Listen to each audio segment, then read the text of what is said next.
안녕하세요. 와리교 공부 12강 시작하도록 하겠습니다. 대다수의 사람들은 일반인이나 자동차 메이커에 근무하지 않은 엔지니어들이 기술을 개발했다고 하면 어떻게 합니까? 수많은 석박사들, 연구진들이 있는데 그 사람들이 바보냐? 또 자동차 메이커에서 수백억, 수천억을 들여서 연비를 향상시키기 위해서 연구 개발을 하고 있는데 그 사람들이 바보냐 이렇게 물어보시지 않습니까? 바보 아니겠지요. 그런데 차주들을 생각하는 마음은 있을까요? 이 사진을 보면 소비자를 위한 엔진인지 아니면 고장을 잘나게 해서 차를 빨리 바꾸게 하는 욕심이 있는 것인지 아니면 정비사들이 먹고 살기 힘드니까 이런 거라도 청소를 하면서 먹고 살으라고 일감을 주는 것인지 생각을 한번 해보는 시간을 가져보시기 바랍니다. 이것은 카니발, 산타페, 소렌토, 투싼, 스포티지, 합기구 구조물입니다. 자, 제일 왼쪽 사진을 보시면 우리가 고속도로 휴게소 가면 스댄컵 있죠. 스댄컵 밑바닥 뚫고 난 디자인하고 거의 유사하죠. 그리고 이 컵 자체를 중앙에 박아놓고 가에다가 이렇게 빈 공간을 뒀죠. 왜 두었을까요? 컵 바깥 부분은 난류가 형성되지 않게끔 통로를 만들어 주는 것이고 중간의 부분은 제트기류를 만든다 해서 적용하고 있는 것입니다. 그런데 이 부분요, 공기 흐름량은 좋아질 수 있습니다. 그런데 문제가 있어요. 자, 여기서 옆에서 관이 꼽히는 거 뭡니까? 연소가스가 다시 리턴돼서 들어가는 홀이 있습니다. 자, 이 전 단계에 뭐가 있을까요? 브로바이 가스, 남아가스라고 그러죠. 그 가스가 들어갑니다. 그러면 가스가 들어가고 불완전 연소된 카본이 EGR 밸브를 통해서 들어오게 되면 유전기하고 합쳐지면 어떻게 되겠어요? 이렇게 떡이 집니다. 오른쪽 사진 보시면 EGR 배관입니다. 그 옆에 보면 컵이 이렇게 막히는 거예요. 이것을 카본 슬러지라고 합니다. 자, EGR 밸브가 열릴 때는 카본 슬러지가 발생할 수밖에 없어요. 카본이 발생돼서 hợp격으로 돌아올 때 유전기가 없다 그러면 그냥 흘러 들어가겠죠. 그런데 그 전 단계에 유전기가 들어옵니다. 자, 이런 기술 아주 고급 기술이죠.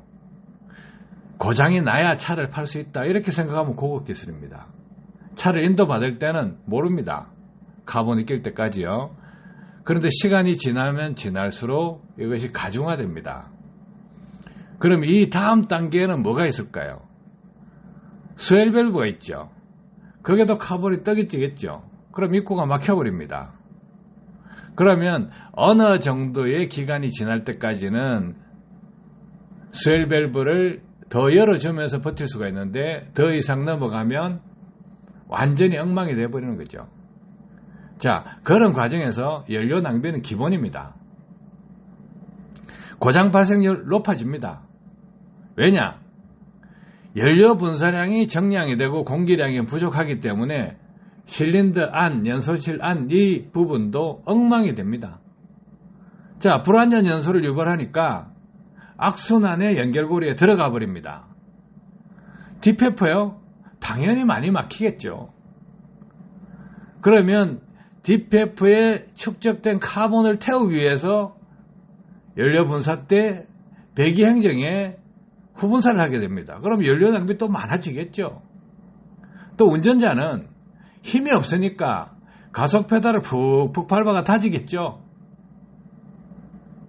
악순환의 연결고리 이렇게 만들어 놨습니다. 이것이 자동차 메이커 기술력입니다.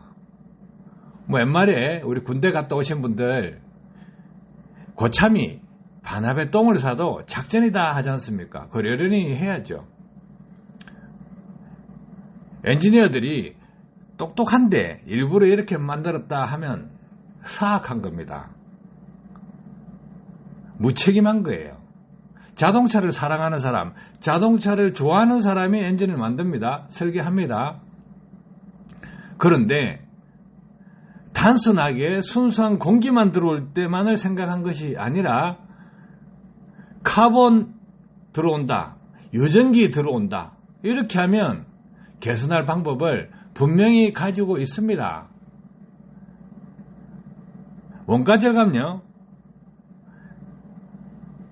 원가 절감을 조금만 덜하고 이런 기술들을 개량화시켜버리면 큰 돈이 들어가지도 않습니다. 원가 상승될 부분도 거의 없습니다.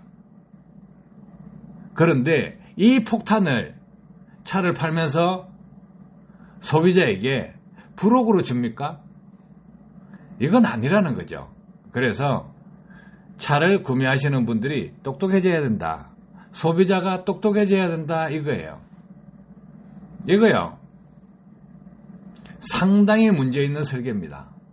자동차 메이커 근무하면서 이 정도 설계 능력도 없다 그러면 문제가 있는 거예요.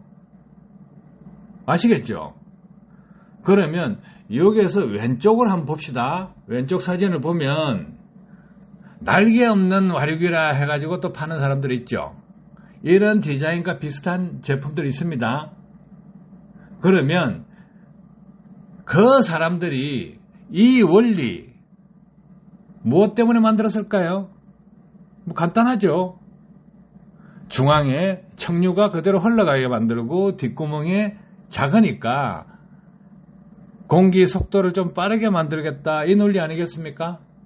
그럼 가해는 테두리 쪽에는 난류가 발생하니까 이 난류층을 그대로 안정화시켜서 밑으로 보내겠다 이거죠. 너무 단순하잖아요.